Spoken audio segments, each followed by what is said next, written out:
Alors qu'on annonce le déconfinement, quelles sont les modifications de notre manière de travailler qui vont perdurer?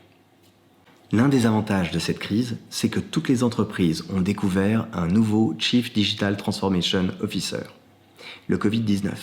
Encore une semaine avant le confinement, un chef d'entreprise d'une boîte de plus de 900 personnes m'expliquait qu'il ne croyait pas au travail à distance.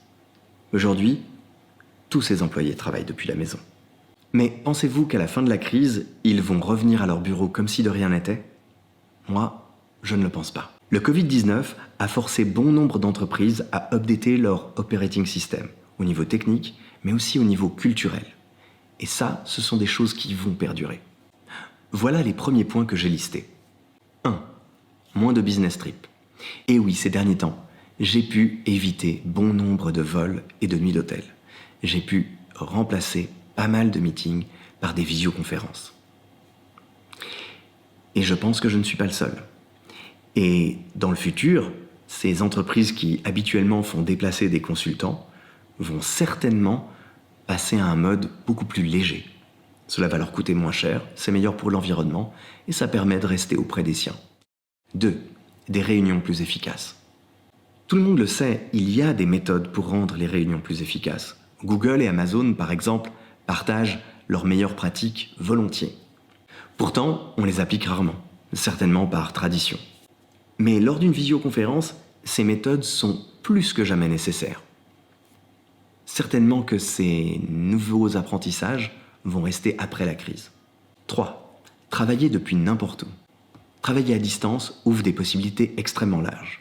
Pour l'instant, nous étions confinés chez nous, mais cela veut peut-être dire que dans le futur, on peut imaginer continuer son job tout en passant 3 mois au Japon. 4. Implication sur l'immobilier. Ce n'est certainement pas la fin des bureaux, mais nous n'aurons plus besoin d'une place de travail par employé.